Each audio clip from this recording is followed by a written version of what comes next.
Paz do Senhor, irmãos. Bom dia a todos. Bom estarmos aqui, né? Mais uma vez, mais uma oportunidade para louvarmos e para ouvirmos ao Senhor. Vamos fazer uma oração? Em nome de Jesus. Pai, bendito é o teu nome. Te engrandecemos porque viemos aqui para te louvar, para te entronizar, e o Senhor reina no meio dos louvores. O Senhor está aqui conosco, podemos sentir o teu poder, o teu agir, a tua doce presença, o teu amor, a tua graça, tudo que é próprio do Senhor, nós desejamos nesta manhã. Nós queremos, Senhor, te conhecer mais, nós queremos ter o Senhor mais perto de nós. Fala conosco, Senhor, fala conosco aquilo que precisamos ouvir. Traz um destaque especial para os meus irmãos, para tudo que eles precisam ouvir nesta manhã. Como o Senhor falou comigo, mas pode ser diferente, pode ser uma outra ênfase, uma outra direção, uma outra necessidade. Vai ao encontro, porque o teu Espírito é pessoal. O teu Espírito fala e conhece a vida de cada um, Senhor. Mas eu te louvo e peço a tua bênção para compartilhar esta palavra. Em nome de Jesus. Amém. Glória a Deus, irmãos. Lá vou eu começar com uma história. Mas Deus é maravilhoso, pelo menos me ensina assim, né? O meu pai, quando nós ainda éramos adolescentes, ele roncava muito. Tem alguém aí na família que ronca muito? Naquela época, não se falava em apneia, irmãos, nem sabia o que era isso. Mas o ronco dele era assustador. Muito assustador. E ele dormia à noite e, às vezes, tirava um cochilo à tarde. E esse ronco estava ali, né? E a gente tinha a impressão de que faltava o ar. A gente não falava apneia, mas, às vezes, eram que eu falei, meu Deus, não vai voltar, né? E a minha mãe começou a se incomodar ao ponto de não conseguir dormir à noite, porque cada ronco ela tinha o sono mais leve e assustava. E nós conversamos com ele, pai, acho que é bom ir a um médico, porque não está muito bom isso, né? E ele, imagina, vocês são um pouco exagerada, não deve ser tudo isso, não. Pai, porque a mãe acorda, né? A gente vê que, às vezes, falta o ar, mas ele não se convenceu. Tentamos falar algumas vezes, mas não deu certo. E aí, a minha irmã teve o primeiro Philips, não era o primeiro Gradiente, porque o meu tio trabalhava na Philips e deu para ela. E esse rádio era exatamente só um rádio e um toca-fita. E a gente vivia colocando lá gente, alguém, os mais novos, não deve saber o que é fita, né? Fita cassete. Colocava lá dentro do rádio e pegava as músicas que tocavam no rádio e gravava na fita. E minha irmã teve a ideia. Vamos gravar o ronco dele.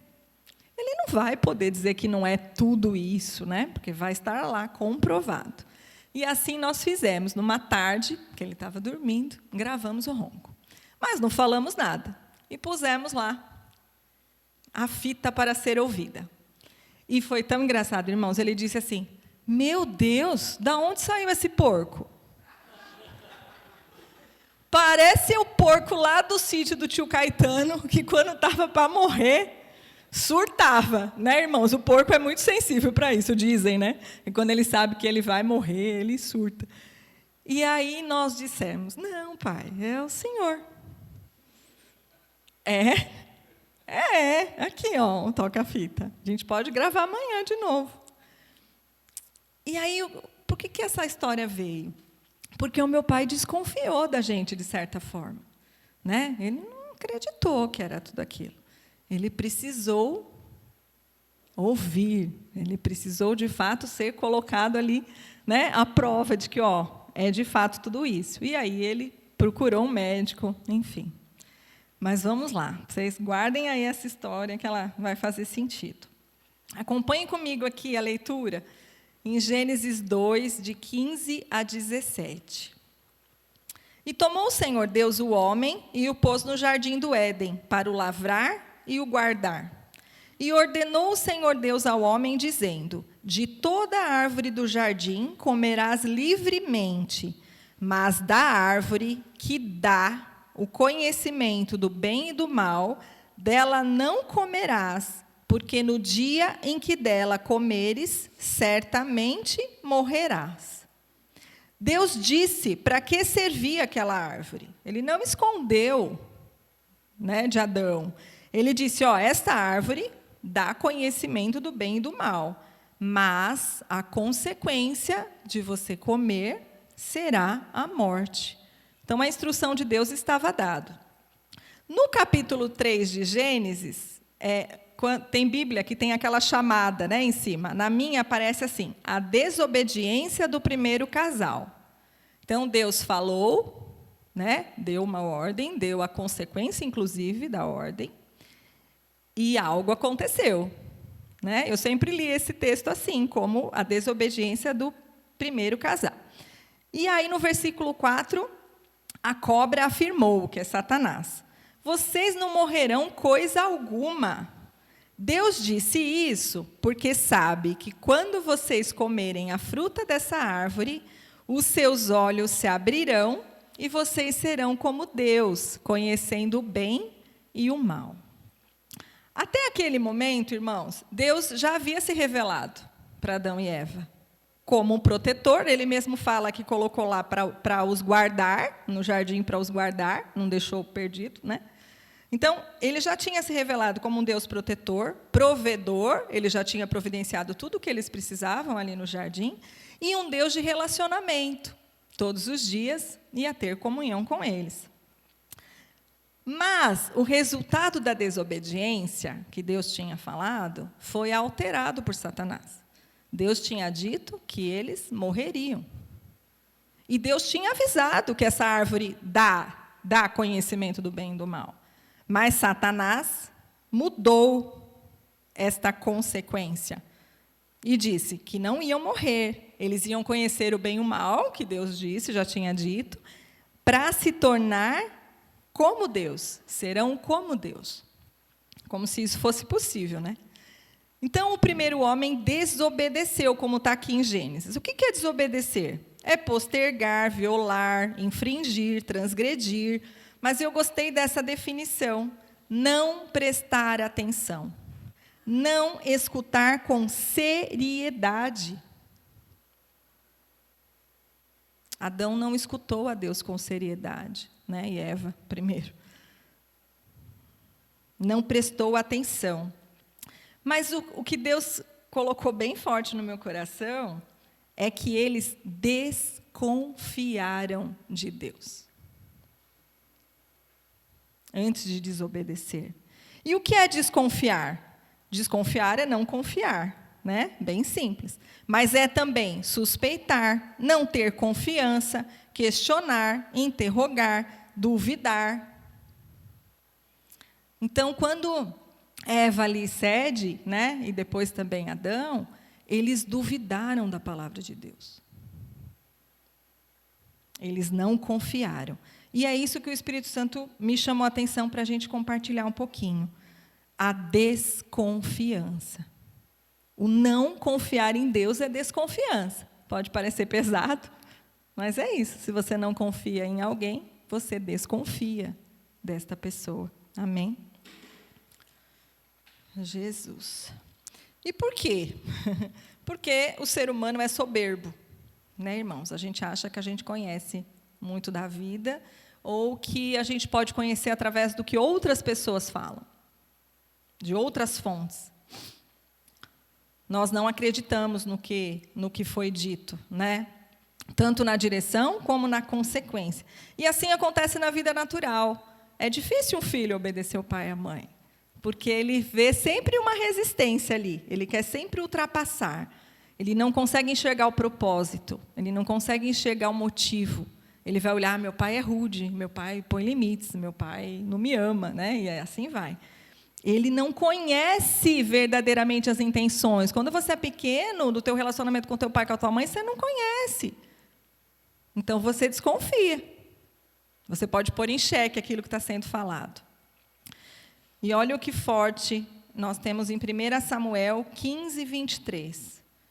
Portanto, a rebeldia é como o próprio pecado de feitiçaria. E o que é rebeldia? Rebeldia é se opor, é ser não conforme, é desobediência. Isso é rebeldia. E a arrogância é como o mal de idolatria. Então, quando você é arrogante, é como se você estivesse praticando idolatria, né? Que é não colocando Deus lá no centro de todas as coisas. E a arrogância é ser soberbo, presunçoso. Olha que definição, irmãos. Ter a convicção que você é esperto em algum assunto e, por isso, você não tem interesse em ouvir outra opinião, outra direção. Arrogância e soberba é falta de humildade. E aqui, como Samuel estava falando para Saul, porque você rejeitou a palavra de Yahvé, ele também te rejeitou como rei. Então, havia uma palavra, mas ela foi rejeitada pela rebeldia e pela arrogância e pela soberba. Sempre foi desejo de Deus fazer aliança com o homem, amém? Isso desde o início. E é o core da Bíblia. Nós estamos fazendo um curso que chama Bíblia como Literatura. Então, pensa que é um livro, né? Estudando ali o livro. E já foi dito nas aulas. O core da Bíblia é a aliança de um Deus para com o homem, para com o seu povo. E é só ler os textos, e só ler as histórias, e a gente vê toda hora Deus querendo fazer aliança com o seu povo. E o propósito dessa aliança é abençoar o povo. Sempre Deus fala isso, abençoar o povo, abençoar essa geração e as futuras, né? Perpetuar essa bênção. Mas por que, então, a gente não confia a Deus todos os nossos sonhos, os nossos desejos, não confiamos a nossa vida a Ele crendo? E aí fica uma pergunta aqui. Não precisa levantar a mão, porque eu já levantei. Eu já fiz e eu já levantei, já pedi perdão para o Senhor. Mas examine aí, irmãos. Você já desconfiou de Deus? Você já desconfiou de alguma palavra? Não? Uau!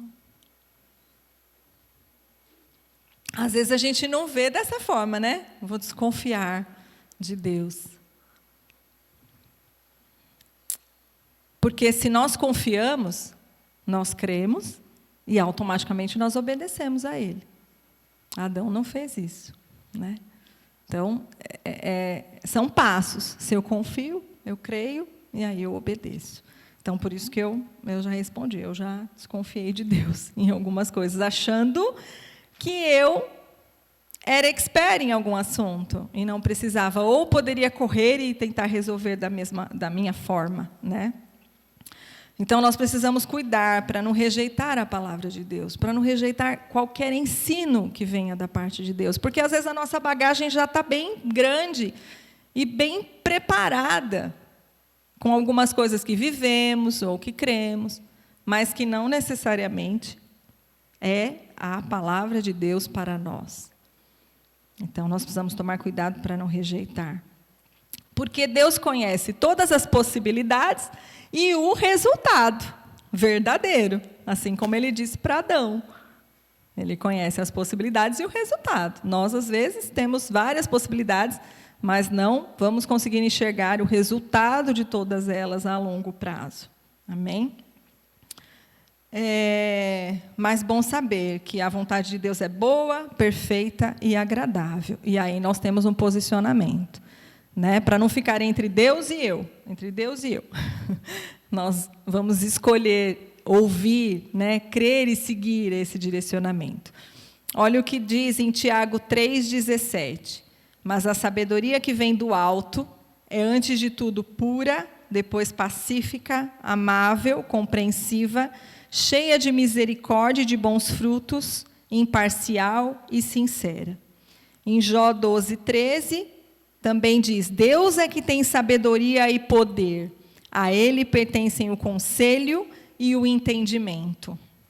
Então, irmãos, a chave aqui para obedecer é conhecer. É conhecer profundamente, para que a gente possa conhecer, confiar, né? Crer e assim obedecer. Confiar de todo o nosso coração. Confiar que quem está ordenando, né, algo, a gente reconhece a autoridade e a gente pode nos submeter à autoridade. Não é diferente assim no nosso trabalho? Né? Se não obedece àquela autoridade.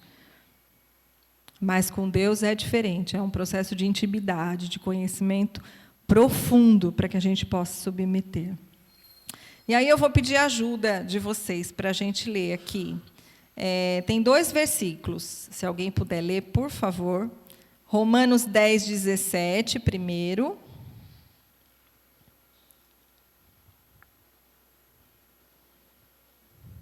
Alguém pode ler?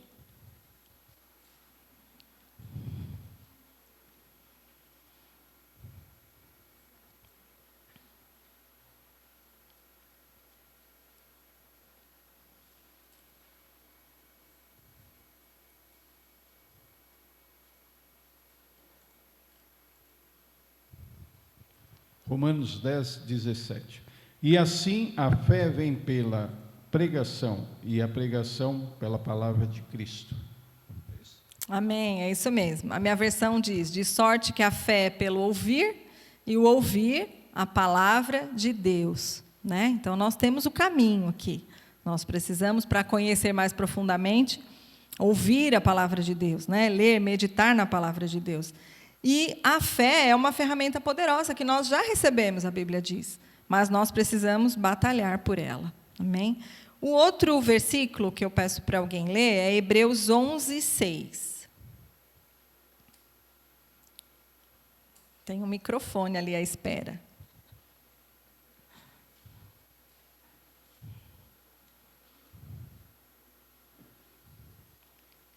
Aí vocês participam comigo.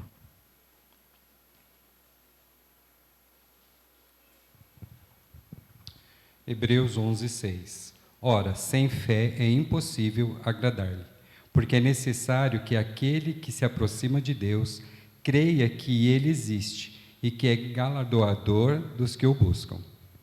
Amém, glória a Deus. A minha versão diz, sem fé, ninguém pode agradar a Deus. Então, fé é algo que agrada a Deus. Porque quem vai a Ele precisa crer que Ele existe, então, primeiro crer que Ele é, né? E que recompensa, então é o que Ele é e o que Ele faz. E olha que impressionante essa versão. Recompensa os que procuram conhecê-lo melhor. Então, aqui tem a chave e já tem a consequência. Né? A fé vai vir pelo ouvir, então você está indo procurar conhecê-lo melhor. Se aprofundar no conhecimento de quem Ele é, porque para você saber que Ele existe, você precisa conhecer quem Ele é. E para conhecer o que Ele faz, porque a Bíblia diz que Ele recompensa. Amém? Glória a Deus por isso. Então, Adão desobedeceu e desconfiou de Deus. Foi isso o meu entendimento aqui pelo Espírito Santo que Deus trabalhou comigo. Mas Abraão não. Como diz em Hebreus 11, 8, Abraão, pela fé, quando foi convocado, obedeceu e dirigiu-se a um lugar que no futuro receberia como herança. Ele já sabia qual era a herança dele? Não, era uma terra, no futuro. Olha como termina. Embora não soubesse para onde estava sendo dirigido. Para sair, irmão, sem saber para onde vai, precisa de fé. Então, ele pela fé, ele foi sem saber para onde estava sendo dirigido. No versículo 11 diz, ele, que é Abraão, creu que Deus ia cumprir a sua promessa. Então, ele tinha fé. Como nós dissemos, quem tem fé, agrada a Deus. Quem tem fé, confia em Deus. Nós cantamos aqui. Eu falei, oh Deus, maravilhoso. Seguro em tuas mãos, confio em ti. Como é difícil. Às vezes a gente segura na mão, mas a gente quer puxar para a direita, enquanto o Senhor está falando, é para a esquerda. Então, é seguro em tuas mãos e confio em ti. Confio na tua direção, confio na tua promessa. Ainda que eu não veja o depois. Ainda que eu não saiba o depois. Né? E é interessante isso, eu estava meditando. Nós já temos ouvido aqui que nós somos reis e sacerdotes. E aí agora? Qual é a nossa ação? Qual é o nosso passo de fé frente a essa palavra, a essa direção? Deus já nos disse, somos reis e sacerdotes, somos. A nossa ação precisa entrar em ação para darmos os próximos passos. Deus disse que estaria conosco todos os dias, mas eu perco o sono pelo dia de amanhã. Tem alguma coisa que não está sincronizada, né? Que não está sincronizada. E aí eu trouxe aqui para falarmos de duas atitudes que acompanham a fé. A primeira é que a fé requer humildade. E isso nós aprendemos com Jesus. Amém? Ele é o nosso maior exemplo. Em Mateus 11, 29 diz: tomem sobre vocês o meu jugo e aprendam de mim, pois sou manso e humilde de coração, e vocês encontrarão descanso para as suas almas. E Hebreus 12, 1 a 3, confirma, né, não vou ler todo, mas que Jesus é o autor e consumador da nossa fé, porque ele obedeceu a Deus, confiou a Deus, né, teve fé. E olha o que diz aqui: pela alegria que lhe fora proposta, não tinha ainda. Assim como Abraão não tinha terra, Jesus tinha uma alegria proposta. Ele suportou a cruz, ele desprezou a vergonha, ele foi humilde, ele se submeteu ao Pai, antes de se assentar à direita de Deus. Então, o que o Senhor falou muito forte comigo, e ontem nós estávamos lá no Inside, e eu tive essa revelação assim, muito mais clara. Jesus submeteu à vontade do Pai, Jesus teve fé para aquilo que era futuro, e confiou, irmãos, até a morte. O último passo de Jesus foi ir para a cruz. O último passo de Jesus, crendo em Deus, foi ir para a cruz. Foi morrer. O que é morte? Acabou tudo. Acabou tudo. O que tem de morte aí na sua vida? O que tem de dificuldade que você fala assim, agora acabou, agora fechou. Fechou a porta? Tem uma enfermidade? Tem uma morte aí, emocional, espiritual, física? Qual é o passo que você precisa dar em direção à fé e à promessa de Deus para a sua vida? Amém? Oh, Jesus, louvado seja o teu nome. Louvado seja o teu nome, porque nem a morte é o fim para o Senhor. Bendito é o Senhor. E em Lucas 18:8 diz assim: eu digo a vocês, ele lhes fará justiça e depressa. Contudo, quando o Filho do Homem vier, encontrará fé na terra? Então, irmãos, fé não é algo fácil que Deus deu e ficaremos, né, tranquilo até Jesus voltar. Está todo mundo aí com o potinho cheio de fé. Porque se assim fosse, não precisaria haver essa preocupação.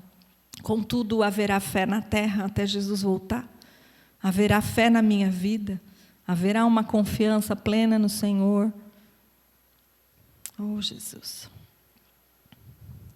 E aí, 1 Coríntios 1, 23 e 25 diz: Cristo é o poder de Deus e a sabedoria de Deus. Ele é o nosso exemplo de mestre, de Senhor, de libertador, de confiar no Pai. Jesus é o nosso exemplo em tudo. Porque a loucura de Deus é mais sábia que a sabedoria humana, e a fraqueza de Deus é mais forte que a força do homem. Mas a gente se acha sábio e a gente se acha forte.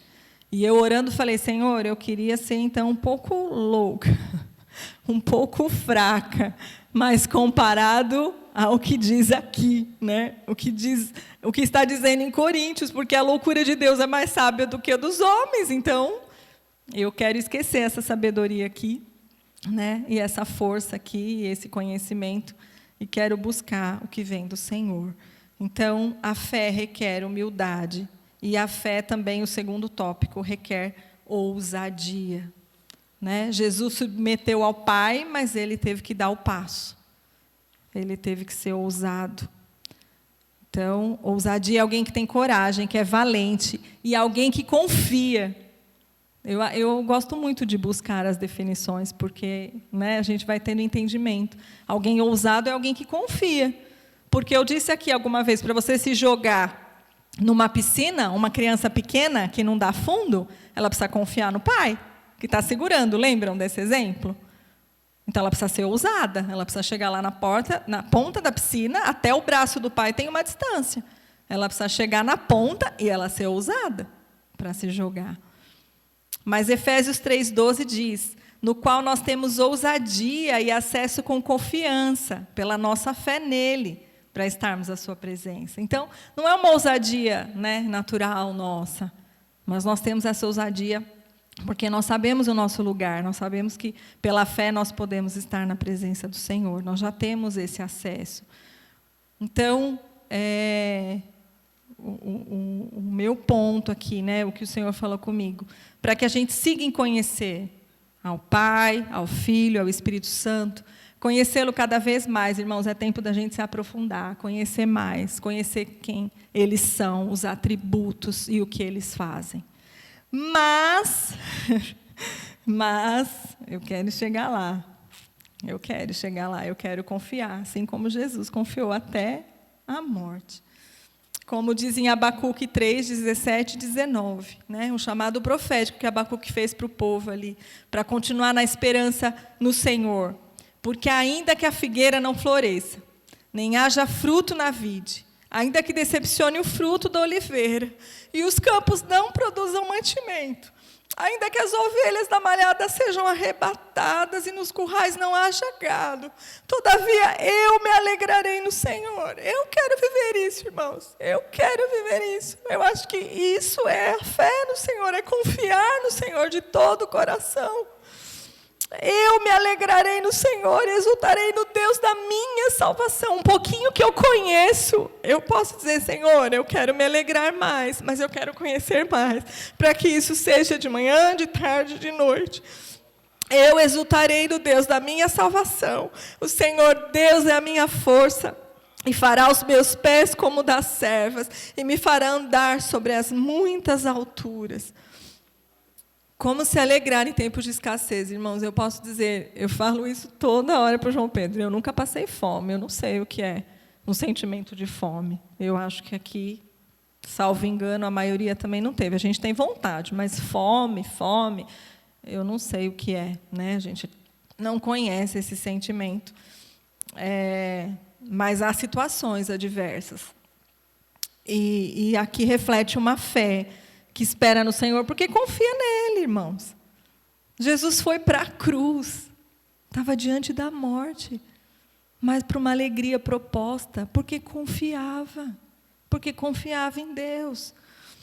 Então, é este tempo, né, da gente se aprofundar mais em intimidade, conhecer pelos relatos da Bíblia, sim, porque a fé vem pelo ouvir a palavra, mas pedir para o Espírito Santo, dá até um friozinho pedir, né?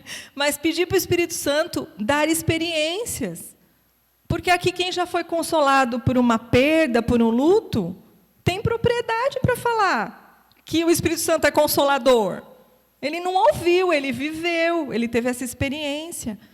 Quem passou por uma cura tem a vivência de falar de um Deus que cura, de um Deus todo-poderoso. Mas, irmãos, ainda que você não tenha nenhuma experiência, quando você viver uma intimidade com o Senhor, você vai poder testemunhar que Ele é real, que Ele é fiel e que Ele é verdadeiro. Se você já viver essa intimidade com o Senhor, você já tem esse testemunho, ainda que você não passe por nenhuma outra situação, né? Para não conhecer nenhum outro lado. E isto é para toda igreja, irmãos. Nós temos falado aqui, domingo após domingo, temos falado de unidade, né, Paulo, de comunhão, e eu volto aqui a dizer, isto é para toda a igreja. Né? Esse é o que o Senhor espera, como diz Efésios 4, de 11 a 14, até que todos cheguemos à unidade da fé, Até que todos, vão vir os irmãos mais novos, né, assim como os bebês, mas até que todos cheguem à unidade da fé e ao conhecimento do Filho de Deus, à medida da estatura completa de Cristo. Então, a gente precisa avançar. A cada dia a gente precisa avançar e crescer, né, nesse conhecimento de Jesus e na unidade da fé. Amém?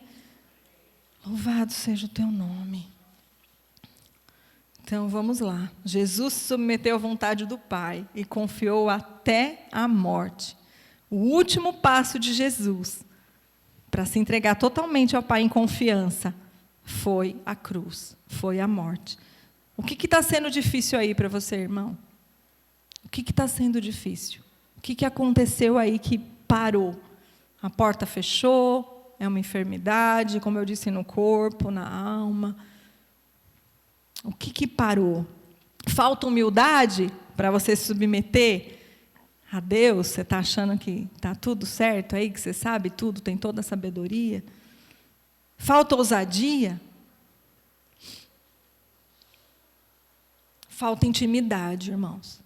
Porque quando nós estivermos mais íntimos do Senhor, não tem como, diante da glória dEle, nós não submetermos. E diante da glória dEle, nós recebemos dEle essa ousadia. Jesus, era assim com o Pai.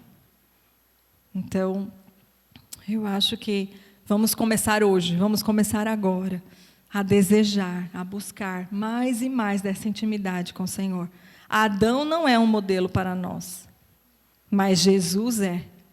Jesus é o modelo de humildade, de confiança ao Pai, até a morte, e morte de cruz. Então, Ele confiou até o fim. Amém? Queria que você fechasse os seus olhos, que você examinasse aí se em algum momento você desconfiou de Deus por alguma situação que está difícil, que está diante de você, mas nós queremos crescer em fé, estar diante do Senhor, conhecer mais desse Deus maravilhoso, poderoso, que pode todas as coisas, que estará conosco todos os dias, até a consumação dos séculos. E por toda a eternidade, para quem tem Jesus, por toda a eternidade. Pai, te louvo, te exalto. Jesus, louvores a Ti. Te reconhecemos como Senhor e Rei. Te reconhecemos que foi servo, que foi humilde a Deus e que confiou a Deus até a morte de cruz. Jesus, nos ajuda, Pai, nos ajuda a começar hoje, nesse processo de mais intimidade, de mais conhecimento, de segurarmos as Suas mãos e confiarmos em Ti. Tira de nós, Senhor, toda incredulidade, tira de nós todo orgulho, toda soberba, todo domínio, Senhor, de conhecimento, mas que ao darmos as mãos, possamos ser conduzidos por Ti. Senhor, que possamos confiar para crer e para obedecer. Nos ajude, Espírito Santo, comece a trabalhar em nós esse desejo de ser parecidos com Jesus, de sermos obedientes a Deus, de confiarmos a Deus em toda e qualquer situação. Senhor, assim eu oro, Pai, pelo Teu Espírito Santo movendo em nós. Senhor, que toda dificuldade, que tudo que parece ser o fim, Senhor, seja tirado e seja colocado nos nossos olhos a visão daquilo que está proposto. Que venha a esperança daquilo que está proposto. Confiando que o Senhor é poderoso para fazer infinitamente mais. Que o Senhor tem o melhor, porque a Tua sabedoria é muito maior, os Teus planos são maiores, a Tua vontade é boa, perfeita e agradável. Senhor, nos faz conhecer mais de Ti. Nos faz conhecer mais de Ti para sermos como Jesus. Essa é a minha oração, Pai, nesta manhã, abençoando as nossas vidas pelo Teu Espírito. Senhor, fala conosco e trabalhe conosco, em nome de Jesus. Amém. Glória a Deus.